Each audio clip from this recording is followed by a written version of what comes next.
Right now, as you're listening to this, your mind is probably doing it again.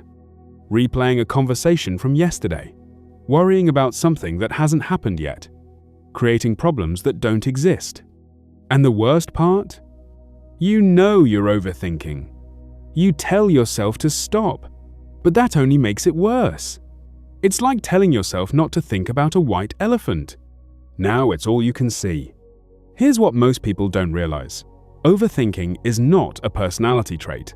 It's not just who you are. It's a pattern, and patterns can be broken. Over 2,500 years ago, the Buddha identified exactly why the human mind spirals out of control, and he left behind a method so simple, so practical, that it can quiet your mind in under 10 minutes. No meditation cushion required, no spiritual experience needed, just you, right here, right now. Let's begin. Before we get to the method, you need to understand something first. Why your mind won't stop. The Buddha compared the untrained mind to a wild monkey. Not just any monkey, a drunk monkey that's been stung by a scorpion, jumping from branch to branch, screaming, panicking, never resting. That's your mind right now. And here's the thing most self-help advice gets wrong. They tell you to just think positive. Replace bad thoughts with good ones. But the Buddha said something radically different. He said the problem is not what you're thinking. The problem is that you believe you are your thoughts. Let that land for a moment. When a thought appears, I'm not good enough. What if everything goes wrong? Why did I say that stupid thing? You don't just observe it, you become it. You merge with it. You feel it in your chest, your stomach, your jaw. The thought says, you're failing, and suddenly your whole body agrees. But what if that thought is just noise? What if it's just your monkey mind doing what monkey minds do, making noise? The Buddha's first insight was this: you are not your thoughts. You are the one watching your thoughts.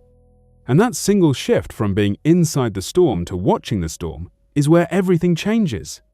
So here's the first part of the method. It's called noting, and it's embarrassingly simple. The next time your mind starts spiraling, instead of fighting the thought, instead of pushing it away, you simply name what's happening. Your mind starts worrying. You silently say to yourself, worrying.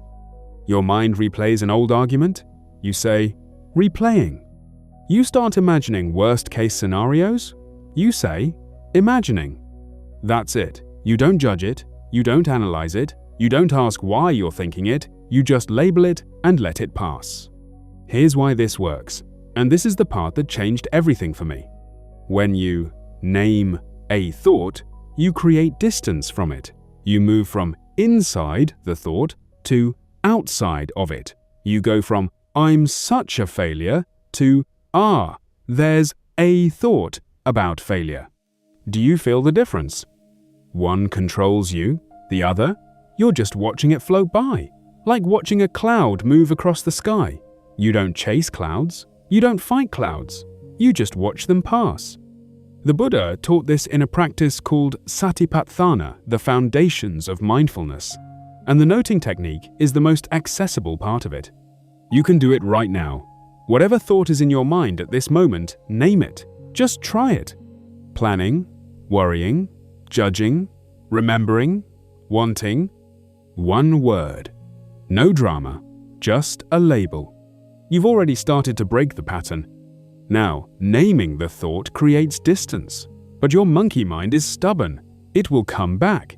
30 seconds later, you'll be lost in thought again. This is normal. This is not failure.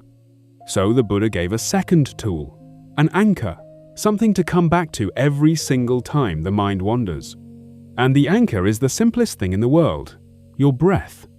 Not deep breathing, not controlled breathing, not any special technique, just noticing the breath that's already happening.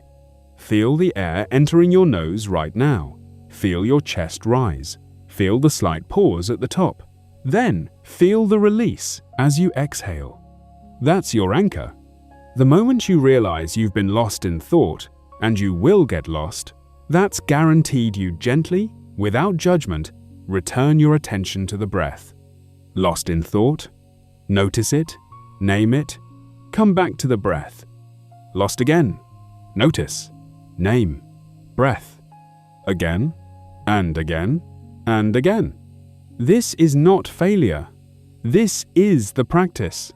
Every time you catch yourself and come back, you're building a muscle. The muscle of awareness. The muscle that says, I choose where my attention goes. Not my monkey mind.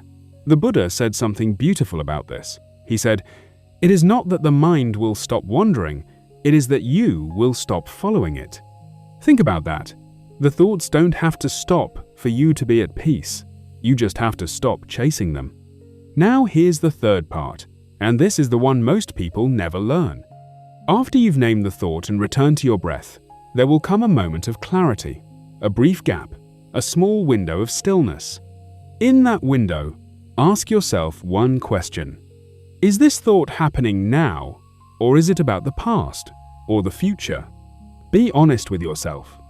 Almost every overthinking spiral is about something that already happened or something that might happen, almost never about what's actually happening in this present moment. The Buddha called this the root of all suffering, the mind's addiction to what was and what could be, while completely ignoring what is.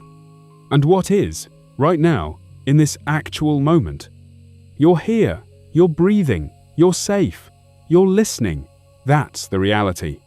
Everything else, the worry, the regret, the fear, that's your mind writing fiction, convincing stories, emotional movies, but fiction nonetheless. When you ask, is this happening now? You pop the bubble. You return to the only place where peace actually exists, the present moment. Not yesterday, not tomorrow, here. And in that here, overthinking cannot survive. Because overthinking needs time travel to function. It needs you in the past or the future. Pull yourself back to now, and the spiral loses its power. So, let me put the whole method together for you. The next time your mind starts racing, and it will, probably within the next hour, do this. Step 1. Name the thought. Just one word. Worrying, planning, replaying, judging. Don't fight it, just label it. Step 2. Return to your breath. Feel one full inhale. Feel one full exhale. That's your anchor. That's your home base. Step 3. Ask yourself, is this happening right now, or is my mind time traveling again? That's it. 3 steps. Takes less than 60 seconds each time you do it. And here's the key, you don't do this once. You do it every time you catch yourself spiraling, 10 times a day, 20 times, 100 times. Each time you catch yourself and come back, you get stronger. The gaps between spirals get longer. The thoughts get quieter. Not because you forced them to stop, but because you stopped feeding them your attention. The Buddha didn't teach people to empty their minds. He taught them to stop being enslaved by their minds. There's a massive difference. You don't need to meditate for an hour. You don't need to retreat to a mountain. You don't need to become someone different. You just need to see your thoughts for what they are, passing clouds, not permanent weather. Name them. Anchor yourself. Return to now.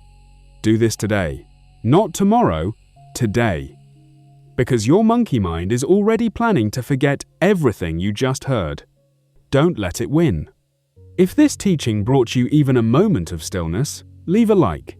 It helps others who are struggling with the same restless mind find this video. Subscribe to Buddha's Voice. We share practical Buddhist wisdom that you can actually use in your daily life. And I'll leave you with one last thought from the Buddha. The mind is everything. What you think, you become. So choose wisely what you follow. I'll see you in the next one.